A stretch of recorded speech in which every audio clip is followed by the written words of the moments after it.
ఆదివాసీ ఎరుకుల జాతి హక్కులను కాపాడటంలోనూ వారి సమస్యలను పరిష్కరించడంలోనూ ప్రభుత్వాలు పూర్తిగా విఫలమయ్యాయని ఆల్ ఇండియా ఎరుకుల హక్కుల పోరాట సమితి జాతీయ అధ్యక్షులు ఎన్ మోహన్ కుమార్ ధర్మ, రాష్ట్ర ప్రధాన కార్యదర్శి డాక్టర్ దాసరి కుమార్ రాజాలు పేర్కొన్నారు. జిల్లా పర్యటనలో భాగంగా కాకినాడలో పలు ప్రాంతాల్లో ఇబ్బందులకు గురవుతున్న ఎరుకుల జాతి కుటుంబాలను స్థానిక నాయకులు మాసగిరి రాంబాబు, అమలదాసు, నూకరాజుల ఆధ్వర్యంలో సందర్శించి భరోసా కల్పించారు.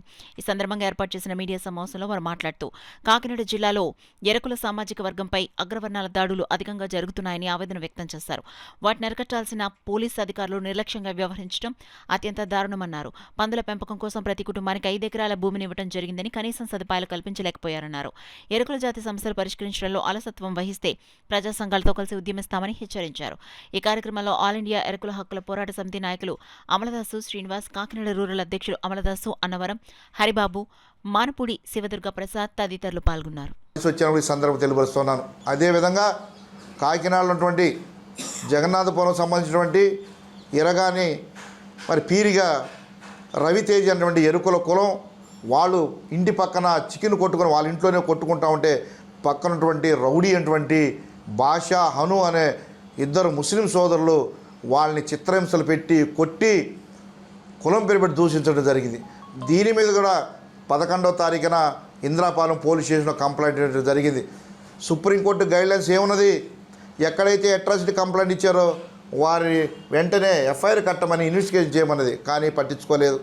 అదేవిధంగా పెదపూడిలో ఉన్నటువంటి ఒక ఎరుకుల మహిళ పాసి పని చేసుకొని జీవిస్తూ ఉంటే ఆమె ఇంట్లో అగ్రకుల చౌదరి గారి ఇంట్లో నేరం పోయిందని చెప్పి ఆమెని చిత్రహింసలు పెట్టి మరి రికార్డు కూడా ఉంది, కులం పేరు పెట్టి తిట్టినట్టుగా.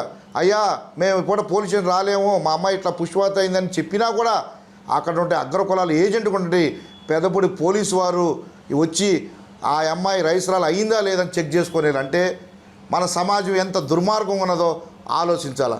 కాబట్టి ఇంద్రాపాలెంలో ఎస్ఐ గారు కోవూరు సంబంధించిన కేసుని, అదేవిధంగా జగన్నాథపురం చేసినటువంటి పీరిగల రవితేజ అట్రాసిటీ కేసుని, అదేవిధంగా పెదపూడి గ్రామంలో ఉన్నటువంటి అక్కడ అట్రాసిటీ కేసుని ప్రభుత్వం వెంటనే ఎస్సీ ఎస్టీ అట్రాసిటీ కేసు కట్టి ముద్దాయిలను అరెస్ట్ చేయాలని, అదేవిధంగా గతంలో ఆల్ ఇండియా ఎరుకుల పోరాట సమితి ఆధ్వర్యంలో ప్రభుత్వం నుంచి 5 ఎకరాల భూమి ఎరుకుల ప్రజానికి ఇప్పించడం జరిగింది.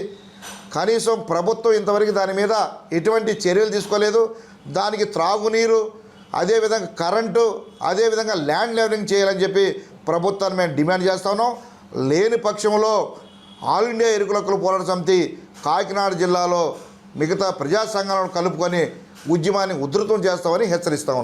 గవర్నమెంటు ఏదో జీవనోపాధి ఒక పందులు పెంచుకుని ఊరికి చివరన మేము పందులు వేసుకొని ఒక గూళ్ళు కట్టుకొని దానికి గవర్నమెంట్ అధికారులు మాకు ల్యాండ్లు ఇచ్చి బ్రతకమని మాకు చెప్పి అది ఇటుపక్క ఆ జీవులు పంపించకుండా ఆ సంరక్షణలో ఉంటే దాని మీద దాడులు చేసి మాకిచ్చిన ల్యాండ్లు కబ్జా చేసి దాని మీద ఈ క్రికెట్ అట, వాలీబాల్ స్టేడియంలట వాడుకొని రాత్రుల పాటు వెళ్ళి ఈ పందులు వేసుకున్న బసలపై కాల్చివేతలు జరుగుతున్నది.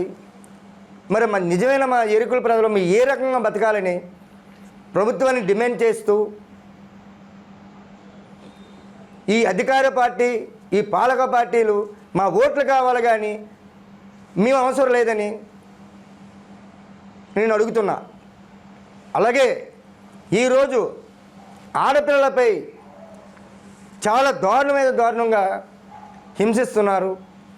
అలాగే జీవనోపాధి చిన్నపాటి కొట్టు, చికెన్ షాప్ పెట్టుకుంటే ముస్లిం సోదరులు మేము వాళ్ళు ఎప్పుడు కూడా ఎటువంటి సోదరభావంగా పోయే మనుషులమి వాళ్ళు ఒక ఇంటి వాళ్ళని చెప్పేసి ఆడదాన్ని విపరీతంగా జిత్తు పట్టుకొని తంతు బయటికి లాక్కు రావడం జరిగింది. అలాగే కరోనా కూడా చంపేసని ఈరోజు బెదిరించడం జరిగింది. ఆ ఇంద్రపాలెం పోలీస్ స్టేషన్కి వెళ్ళి కంప్లైంట్ ఇవ్వగా ఈరోజు దాకా ఎటువంటి చర్యలు తీసుకోలేదని ఈరోజు సభాముఖంగా మీకు అందరూ తెలియపరుస్తున్నాను సార్.